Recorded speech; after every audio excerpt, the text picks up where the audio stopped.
Hello दोस्तों, किल movie में धमाकेदार एक्टिंग करने के बाद राघव जुवाल की 11-11 सीरीज जी5 पर रिलीज हो चुकी है।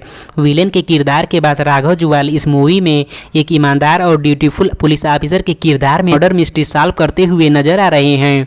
सीरीज की शुरुआत उत्तराखंड पुलिस हेडक्वार्टर से होती है, जहां इंस्पेक्टर युग आर्य और उनकी हेड डीएसपी वामिका को दिखाया जाता है, जो कि युग आर्य से जलन की भावना रखती हैं, क्योंकि युग बहुत ही टैलेंटेड और चालाक बंदा था।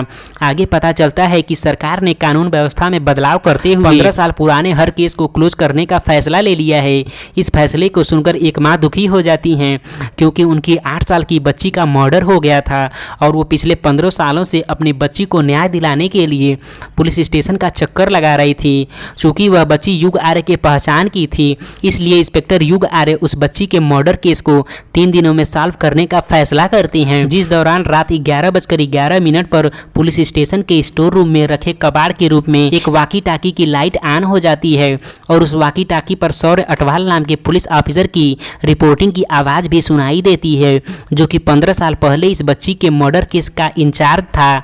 चूँकि उस समय पुलिस स्टेशन में युग ही मौजूद होता है और वो वाकी टाकी को उठा लेता है, जिसे सौर्य उस बच्ची के मर्डर से जुड़ी बहुत सारी इन्फॉर्मेशन को बताता है और कॉल 60 सेकंड बाद कट जाती है। तभी वहाँ एक कांस्टेबल आ जाता है, जो युग को उस वाकी टाकी से बात करते देखकर एकदम हैरान हो जाता है और कहता है कि कमाल है सर, वर्षों से खराब पड़ी आप उस वाकी टाकी से बात कर रहे हैं जिसमें बैटरी तक नहीं है। शुरू में तो युग आर्य को कुछ समझ में नहीं आता है, इसलिए इंस्पेक्टर युग आर्य वाकी टाकी पर सौर्य नाम के ऑफिसर से मिली इन्फॉर्मेशन को कंफर्म करता है, तो उसे पता चलता है कि सौर्य के द्वारा बताई गई प्रत्येक इन्फॉर्मेशन ना सिर्फ सही है, बल्कि उसे इस बच्ची के केस को कोर्ट में साबित करने के लिए सबूत भी देती है।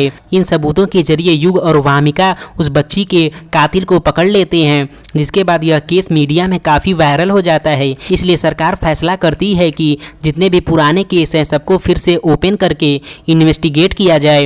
एंड फिर पता चलता है कि रात में युग वाकी टाकी पर जिस शख्स से बात करता था वो 1990 के समय में इंस्पेक्टर था, जिससे वामिका बहुत प्यार करती थी, लेकिन 2001 से ही वह रहस्यमय तरीके से गायब हो चुका है।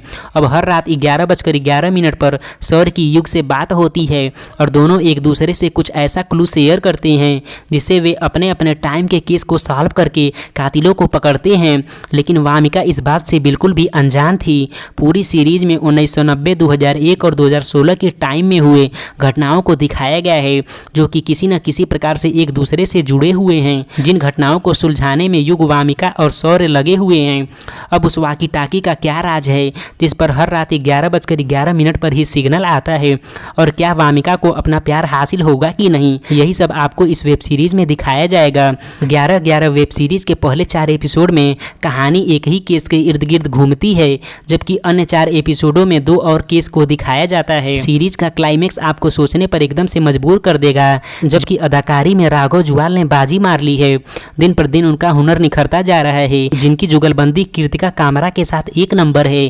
कृतिका कामरा ने सीरीज में अपनी कमजोरियों और ताकत के बीच गजब का बैलेंस बनाकर रखा है, जबकि 83 मूवी में रवि शास्त्री की भूमिका निभाने वाले धैर्य कारवा ने भी अपने एक्टिंग से काफी प्रभावित किया है। धन्यवाद।